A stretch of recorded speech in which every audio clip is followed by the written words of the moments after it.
Bom, irmãos, a gente hoje vai dar continuidade aqui à nossa série de mensagens a respeito das células. Igreja em Células é o título da nossa série, e hoje é a terceira mensagem da série. A gente teve que pular no culto de Páscoa. Semana passada o pastor Henrique falou novamente sobre as duas asas, sobre essa visão fundamental e básica da igreja, e hoje a gente vai falar sobre o terceiro capítulo, vamos dizer assim, e a sequência vai seguir a partir daí nas próximas semanas. A parte que a gente vai ver hoje é cada crente um ministro. Aqueles que tiveram o privilégio de no passado fazer os módulos de transição ou estudar um pouco mais a fundo, entendem bem esse jargão, né? Esses jargões que a gente está colocando aqui, cada crente um ministro, cada lar uma igreja, não é? E a gente hoje vai focar especificamente nessa questão do fato de que cada um de nós é um ministro do Senhor, é um sacerdote. Isso foi inventado por quem? Pela liderança da Oceânica, por um grupo lá de Curitiba, do Ministério Igreja em Células. De onde tiraram essa ideia? A gente vai entender ela à luz da palavra de Deus, os fundamentos, alguns fundamentos teológicos dela, e de que modo isso não pode ser apenas um conceito que a gente domine, tem que ser algo que a gente vive, experimenta na nossa caminhada cristã.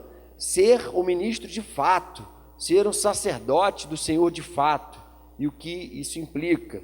Isaías capítulo 61, talvez alguns de vocês já tenham aberto aí, para a gente ler junto esse texto profético, escrito aí séculos antes de Jesus, e Jesus depois vai testificar a respeito desse texto, lendo ele numa sinagoga. A gente vai ver isso mais à frente. Acompanhe comigo a leitura de Isaías capítulo 61, fique atento à leitura a partir de agora, procure não se movimentar, não deixar que nada te roube a bênção que Deus quer ministrar ao teu coração, que é muito além do que vai sair da minha boca, do que eu vou pregar. A gente crê que esse é um momento espiritual muito especial, e o que Deus fala ao nosso coração é muito mais do que foi planejado, foi programado. Há uma graça especial nesse momento do anúncio do Evangelho e da Palavra de Deus, e a gente crê que o Espírito pode falar de formas diferentes ao coração de cada um e nos unir aqui também como igreja em torno da Palavra dele. Diz assim o texto: o Espírito do Soberano, o Senhor, está sobre mim, porque o Senhor ungiu-me para levar boas notícias aos pobres, enviou-me para cuidar dos que estão com o coração quebrantado, anunciar liberdade aos cativos e libertação das trevas aos prisioneiros, para proclamar o ano da bondade do Senhor e o dia da vingança do nosso Deus, para consolar todos os que andam tristes e dar a todos os que choram em Sião uma bela coroa em vez de cinzas, o óleo da alegria em vez de pranto, e um manto de louvor em vez de espírito deprimido. Eles serão chamados carvalhos de justiça, plantio do Senhor, para manifestação da sua glória. Eles reconstruirão as velhas ruínas e restaurarão os antigos escombros, renovarão as cidades arruinadas, que têm sido devastadas de geração em geração. Gente de fora vai pastorear os rebanhos de vocês, estrangeiros trabalharão em seus campos e vinhas, mas vocês serão chamados sacerdotes do Senhor, ministros do nosso Deus. Vocês se alimentarão das riquezas das nações, e do que era o orgulho delas vocês se orgulharão. Em lugar da vergonha que sofreu, o meu povo receberá porção dupla, e ao invés da humilhação, ele se regozijará em sua herança, pois herdará a porção dupla em sua terra e terá a alegria eterna. Porque eu, Senhor, amo a justiça e odeio o roubo e toda a maldade. Em minha fidelidade os recompensarei, e com eles farei aliança eterna. Seus descendentes serão conhecidos entre as nações, e a sua prole entre os povos. Todos os que os virem reconhecerão que eles são um povo abençoado pelo Senhor. É grande o meu prazer no Senhor. Regozija-se a minha alma em meu Deus, pois ele me vestiu com as vestes da salvação e sobre mim pôs o manto da justiça, qual noivo que adorna a cabeça como um sacerdote, qual noiva que se enfeita com joias.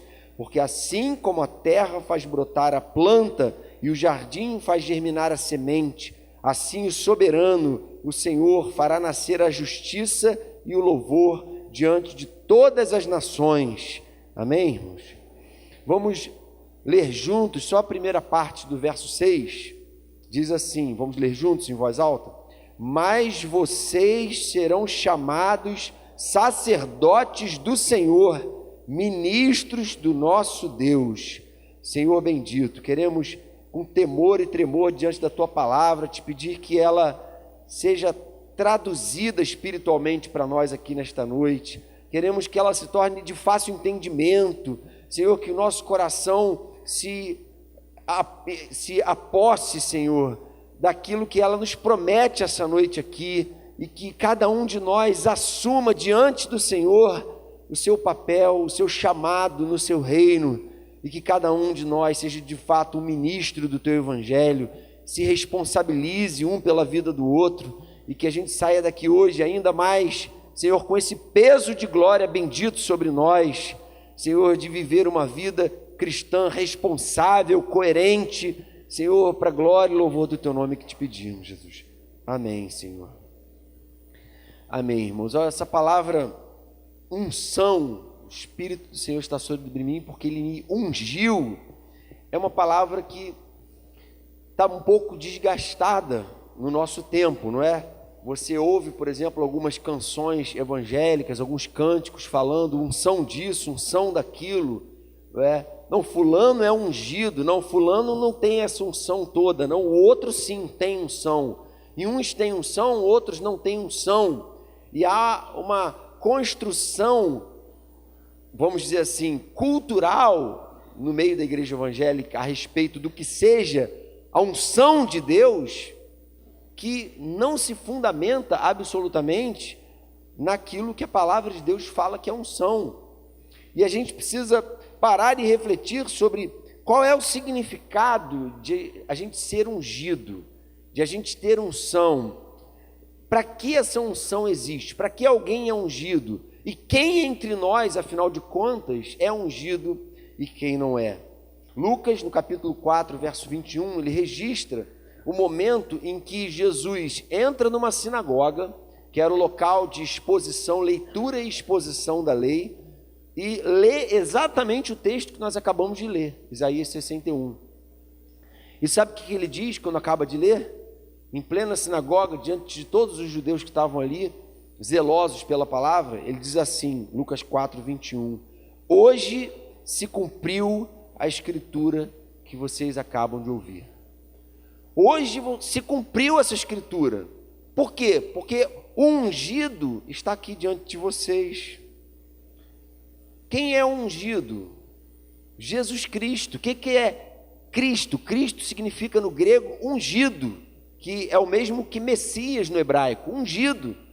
Jesus é ungido e ele está dizendo, olha, hoje essa palavra se cumpriu, o ungido está diante de vocês, o Espírito de Deus está sobre mim, e eu vim para que vocês experimentem e conheçam essa unção.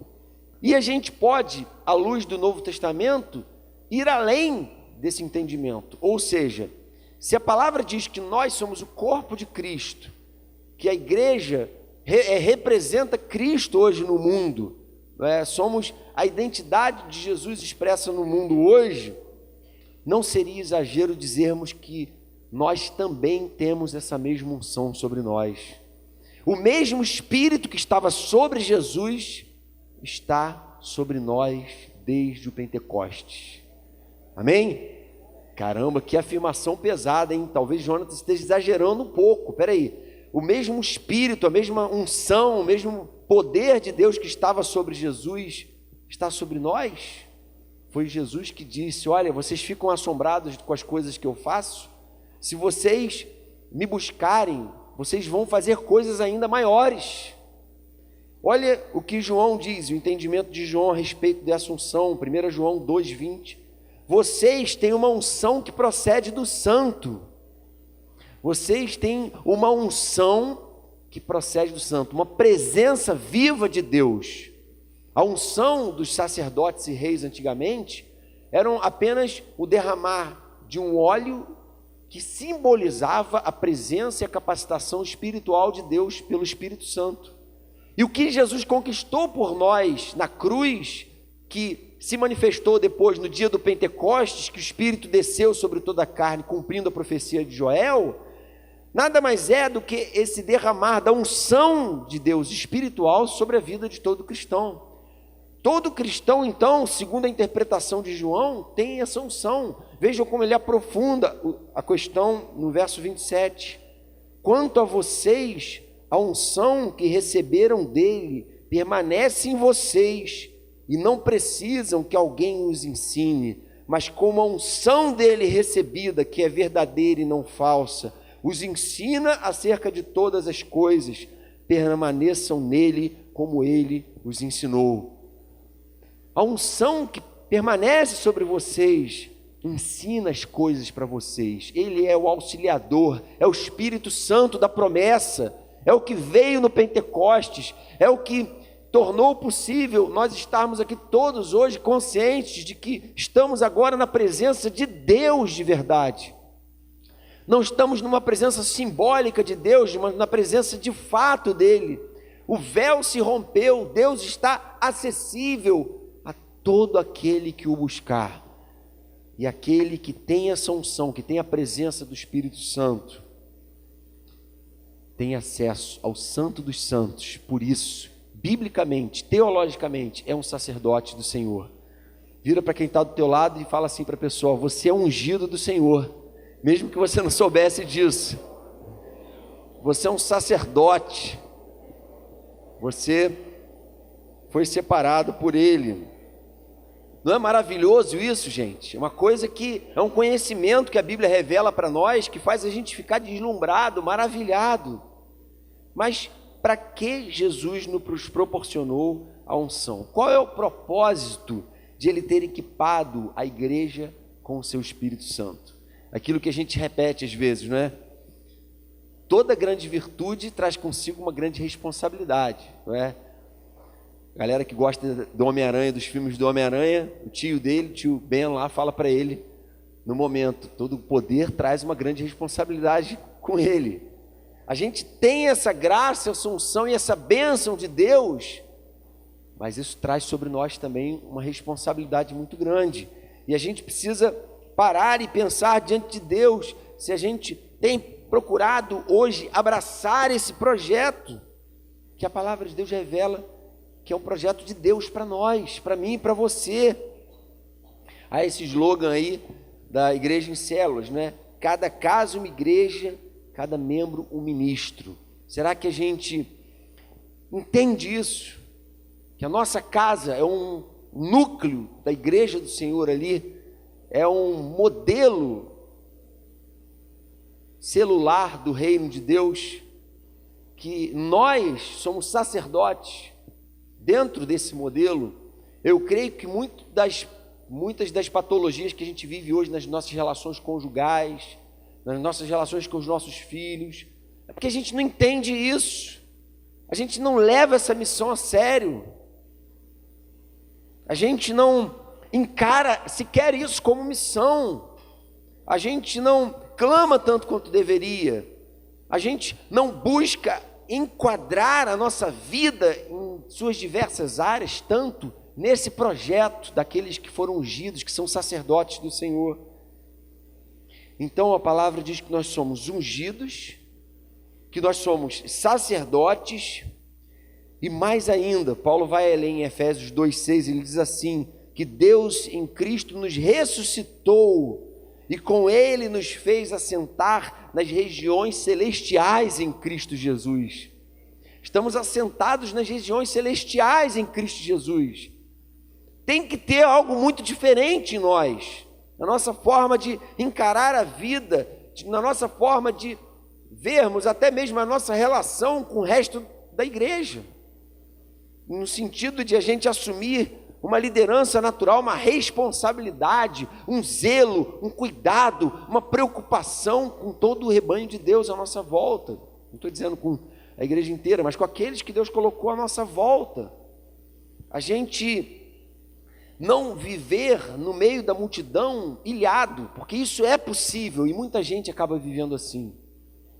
Não apenas porque isolados a gente pode se enfraquecer e se desviar e, enfim, se perder, mas porque ilhados a gente deixa de abençoar muita gente, a gente deixa de cuidar de muita gente, a gente deixa de estar disponível para muita gente, deixa de dar palavras de encorajamento e bênção para muita gente, de misericórdia, deixa de ser agente de cura na vida de muita gente também.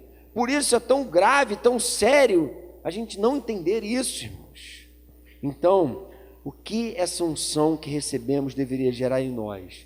O que significa ser um ministro ou um sacerdote? O texto dá algumas respostas para nós, a gente vai refletir agora em cima dessas respostas, ou de algumas das respostas que o texto traz para nós. A primeira delas é que ser sacerdote significa que nós, em primeiro lugar, somos chamados a pregar as boas notícias.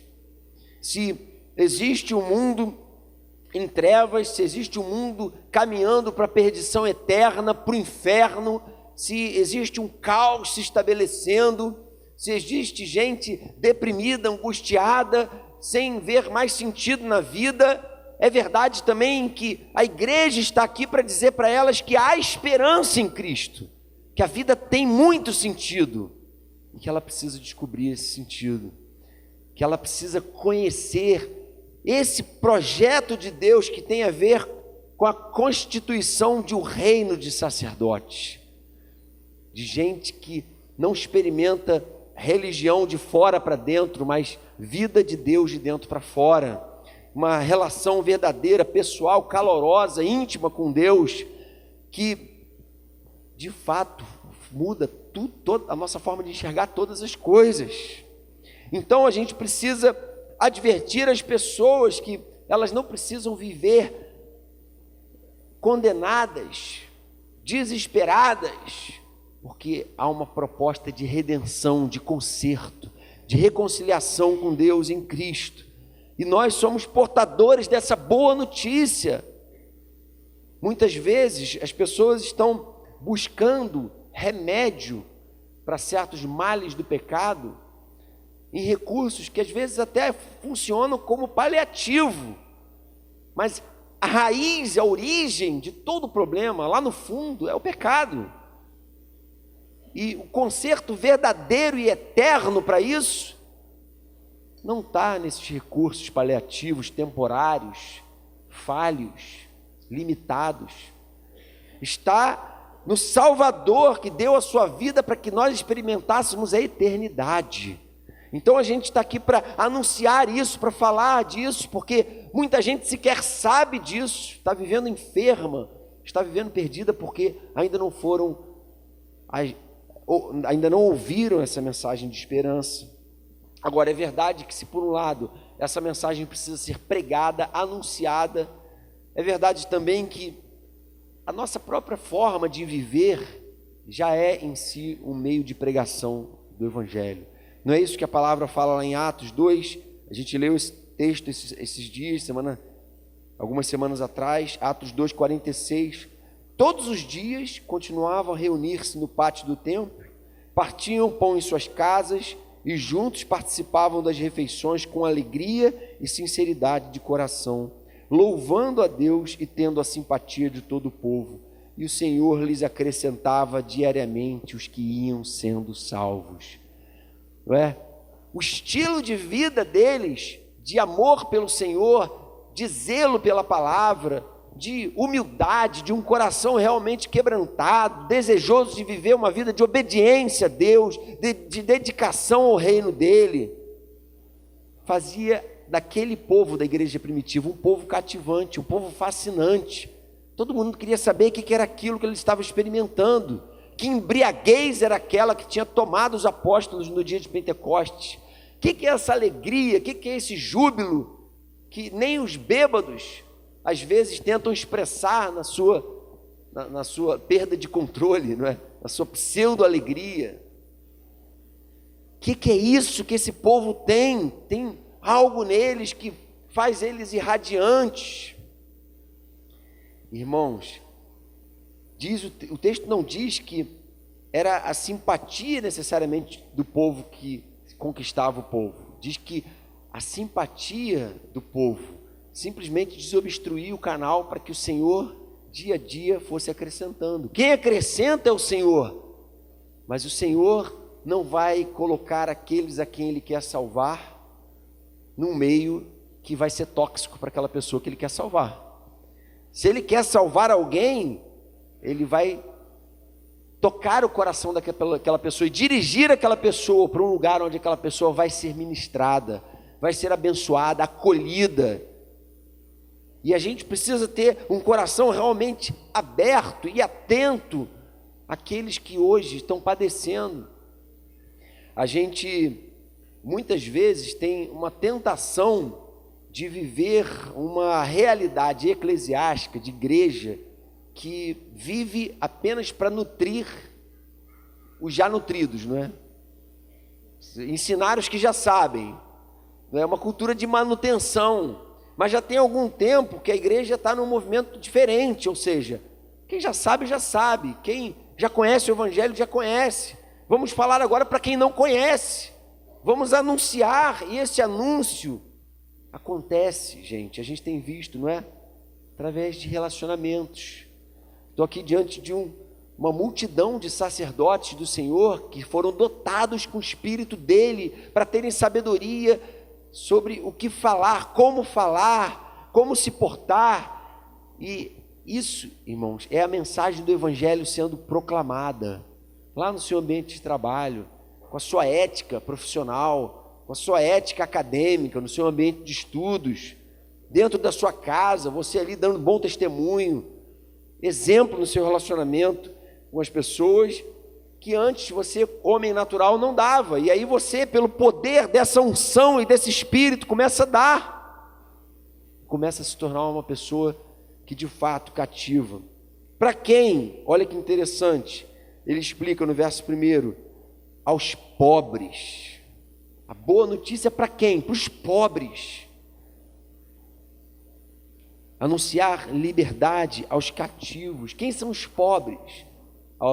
Outra versão diz os quebrantados de coração. São os pobres. Os pobres são aqueles que reconhecem a sua própria insuficiência. Sabe aquela vez que Jesus disse assim, olha, eu não vim para os sãos, eu vim para os doentes. Os sãos não precisam de médico. Eu gosto muito dessa passagem, sabe por quê? Ela durante muitos anos me intrigou. Como assim? Jesus não gosta de pessoas certinhas, de pessoas que fazem o bem? Ele só gosta de pessoa que faz coisa errada, é isso? Não, o que Jesus estava querendo dizer com aquilo é que não existem pessoas certinhas aos olhos de Deus. Não existem sãos aos olhos de Deus.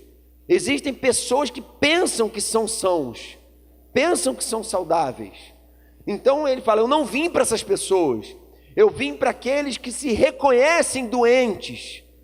E aí, quando se reconhecem doentes, vão ouvir a boa nova do Evangelho e vão ficar maravilhadas, vão ficar encantadas com o Evangelho, porque olham para dentro de si e dizem, essa verdade é a verdade que pode me libertar desse cativeiro.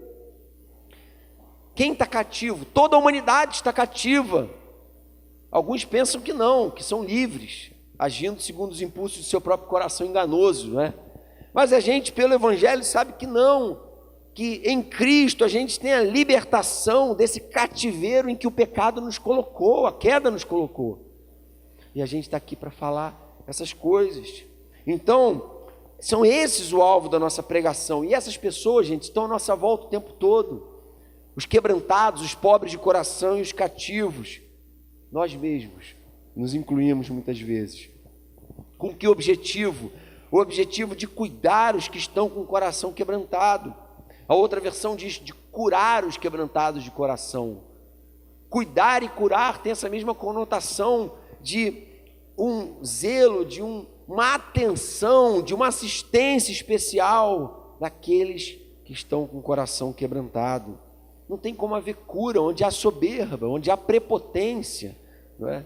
O Evangelho é para quem sabe que está doente, é para quem se humilha aos pés do Senhor, é para quem reconhece as suas próprias imperfeições diante da perfeição e da glória do Senhor e da santidade do Senhor. Como é que se cura? Se consolando os que andam tristes, dar a todos os que choram uma coroa bela em vez de cinzas, óleo de alegria em vez de prantos, manto de louvor em vez de espírito deprimido. Nossas depressões, nossas angústias são resultado do nosso pecado, direto ou indireto, são resultado da realidade decadente em que a gente vive. E o Evangelho se propõe a nos restaurar dessas condições, não é? Nos levantar desse nocaute do pecado e das depressões que ele causa em nós. Muitas vezes não é rápido, não é simples, mas com certeza esse é o objetivo do Evangelho, e a gente está aqui para pregar isso. Em terceiro, a libertação das trevas aos prisioneiros, pôr em liberdade os algemados. Como é que se põe em liberdade algemados? E aí, gente, ele pega pesado no verso 2, proclamando o ano da bondade do nosso Senhor e o dia da vingança do nosso Deus. Não é barateando a mensagem do Evangelho, não, é dizendo, olha, vai ter um dia da vingança.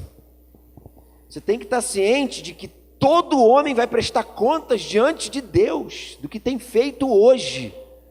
E a pregação dessa realidade, como Jesus fazia, ela, por um lado, é cheiro de morte para os que se perdem, como Paulo fala, mas cheiro de vida para os que são salvos, para os que reconhecem a Jesus como Senhor.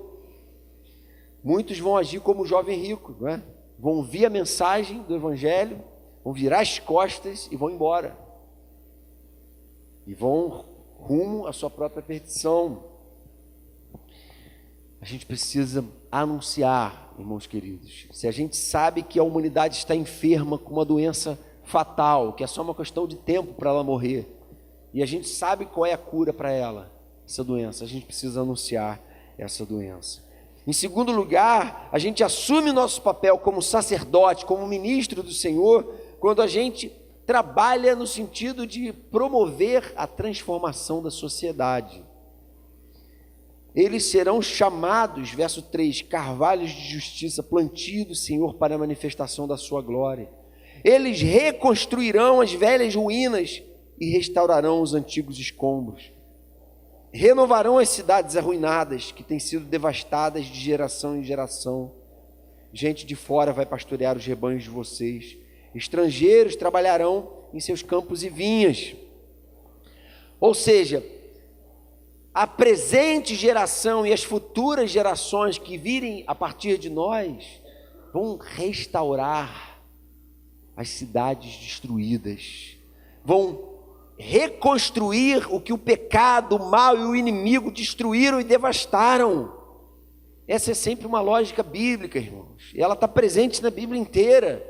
A ação de Deus, o avivamento que Deus quer operar é um avivamento que restaura não só os limites das quatro paredes da igreja, restaura a sociedade. Ontem a gente estava falando sobre isso aqui no Gol, não é? Em certos debates, a gente percebe as pessoas falando, a igreja não tem feito isso e aquilo pela ação social, a igreja não tem feito isso e aquilo pelas mulheres, né, que morrem em clínicas clandestinas para aborto, a igreja não tem feito isso e aquilo pelos que estão morrendo hoje de crack, de overdose, de drogas. Isso é uma grande mentira, porque a quantidade de pessoas que estariam nesses lugares, morrendo nesses lugares, sendo destruídos nesses lugares, mas porque conheceram a Jesus através de um trabalho missionário como este aqui, e por isso nunca vão experimentar esse tipo de morte, é enorme. O caos teria se estabelecido de uma forma muito pior, não fosse essa presença da igreja. Ou seja, assumir o meu sacerdócio no reino de Deus é trabalhar para promover o reino de Deus, onde eu tenho vivido, trabalhado. Não é aquela preocupação que a gente tem com o mandato cultural. A palavra de Deus diz que Deus colocou o homem no jardim e deu a ele a responsabilidade de pôr ordem sobre a criação. Pôr ordem, vai lá, cultiva o solo, faz isso, aquilo. Em que momento depois disso Deus falou, acabou essa missão, esquece, agora acabou tudo por causa do pecado? Em momento nenhum. O mundo continua sendo de Deus e o mandato continua sobre nós. Então, a gente não serve a Deus quando a gente trabalha na igreja, a gente serve a Deus onde quer que a gente trabalhe, para o bem, para a ordem, para a virtude, para o progresso. A gente está servindo ao reino de Deus. Isso é exercer sacerdócio, ministério. E a gente precisa entender isso. E a verdade, gente, é que muita gente não está entendendo isso. Muita gente até professa fé no Senhor, mas não assume para si essa responsabilidade. Em 2000 não lembro exatamente o ano, mas poucos anos atrás, a revista Época publicou uma matéria dizendo que, segundo os pesquisadores, em 2020 o Brasil terá mais de 50% de evangélicos, não é? Segundo essa projeção, ou seja, daqui a 5 anos a maior parte do Brasil seria de evangélicos declarados. E aquilo foi uma notícia, né, para muitos cristãos maravilhosa. Poxa, que legal, o evangelho está crescendo, se expandindo. Mas é intrigante o fato de que a ordem social e outras questões, fim da corrupção, não crescem na mesma proporção, não é? Pouco tempo atrás a gente viu o vexame de muitos cristãos, ditos pastores e bispos, se envolvendo em escândalos de corrupção. Até hoje isso ainda acontece. Por quê? Porque é um crescimento que muitas vezes não é um crescimento a partir de um avivamento solidamente embasado. Gênesis 1, 28, está aí na projeção: Deus os abençoou e lhes disse: sejam férteis e multipliquem-se, encham e subjuguem a terra, dominem sobre os peixes do mar, sobre as aves do céu e sobre todos os animais que se movem pela terra. A gente foi criado, gente, para dominar sobre a criação de uma forma positiva, como agentes do reino de Deus. E a gente tem que entender isso. Isso é parte do nosso ministério a Deus, do nosso serviço a Deus. Ministério é isso. Ministro significa servo. Ministro do Senhor é servo do Senhor. Embora alguns entendam que essa palavra traz em si uma certa pompa, mas não é, ela literalmente é servo. O Senhor nos deu a sua unção, o Espírito Santo vive em nós também, para que a gente obtenha a recompensa do Senhor. Em terceiro e último lugar aqui, irmãos, como é que a gente obtém a recompensa do Senhor? Primeiro, através da restauração da nossa relação com Deus. Verso 6, vocês serão chamados sacerdotes do Senhor, ministros do nosso Deus. A simples restauração do nosso relacionamento com Deus já é algo, irmãos, que deve deixar a gente completamente extasiado, exultante. Mas por que muitas vezes isso não tem acontecido? Será que a gente está entendendo o privilégio que se envolve? O quanto a gente é alvo da graça, da misericórdia, da bênção do Senhor? Sendo nós miseráveis pecadores na condição em que estávamos, o Senhor se moveu em nossa direção e nos alcançou, nos resgatou, nos acolheu, tratou de nós, não é? E está nos conduzindo pela sua misericórdia, muitas vezes em meio a muitas lutas, a muitas dificuldades, mas nos dando vitória. Estamos aqui hoje buscando Ele, atraídos pela graça e pela presença dEle. Parece, irmãos, que grande parte das desavenças que a gente percebe até entre os cristãos, grande parte dos problemas relacionais que surgem, podem surgir até no meio da igreja, tem a ver com a falta de entendimento do que o Senhor fez por nós, do que significa a gente ser um reino de sacerdotes. Falta essa maturidade espiritual para a gente assumir a responsabilidade e ter essa preocupação uns com os outros. Realmente eu me sinto com a razão, mas não importa a minha razão. Realmente eu leio a coisa muito diferente, mas não tem problema o jeito que eu leio, não importa. O que importa é que há uma obra a ser concluída, há almas a serem alcançadas, há uma missão em andamento, e eu fui alvo da graça, da bênção e da misericórdia do Senhor, e hoje eu vivo nesse relacionamento com Ele. Em segundo lugar, através da garantia da nossa vitória sobre os nossos inimigos. Verso 6, primeiro, na parte B, ele diz sobre o fim da vergonha do pecado. A gente se alimentaria das riquezas das nações que antes oprimiam o povo dele, ou seja, as nações que eram inimigas de vocês e oprimiam vocês, o inimigo da alma de vocês, segundo a promessa da palavra de Deus, vai ser humilhado um dia. Há uma promessa de que você vai ser recompensado, mesmo hoje sendo afrontado, sofrendo perseguições por causa do Evangelho. A palavra diz que você vai ser recompensado. Seus inimigos vão ser envergonhados, vão ser expostos. Você vai ter a restituição da herança. Verso 7, ao invés da humilhação, ele se regozijará em sua herança. É a herança daqueles que reinam com Cristo sobre todo principado e potestade em glória, como a gente viu Paulo dizendo em Efésios 2,6. Aqueles que assumiram essa posição de herdeiros experimentarão a prosperidade, herdará a porção dupla em sua terra e terá alegria eterna. A gente entende que na antiga aliança havia um conceito de prosperidade. Hoje a gente entende que há uma prosperidade muito maior ensinada por Jesus no reino, não é? O reino dos céus é esse grande tesouro, essa pérola de grande valor que está no nosso coração, a presença do próprio Senhor. Então, não se trata apenas de uma prosperidade material, mas de uma prosperidade de uma vida abundante, vitoriosa espiritualmente, não uma vida derrotada, deprimida. Mas quando a gente esquece que é sacerdote, começa a viver como quem não tem acesso ao altar, como quem não tem a unção, como quem não tem o Espírito, a gente vai se perdendo, vai se distanciando, vai se esquecendo das promessas de Deus. Por fim, através do restabelecimento da sua justiça sobre nós. Eu, Senhor, verso 8, amo a justiça, odeio o roubo, em minha fidelidade os recompensarei e com eles farei aliança eterna. Verso 11, porque assim como a terra faz brotar a planta e o jardim faz germinar a semente, assim o soberano Senhor fará nascer a justiça e o louvor diante de todas as nações.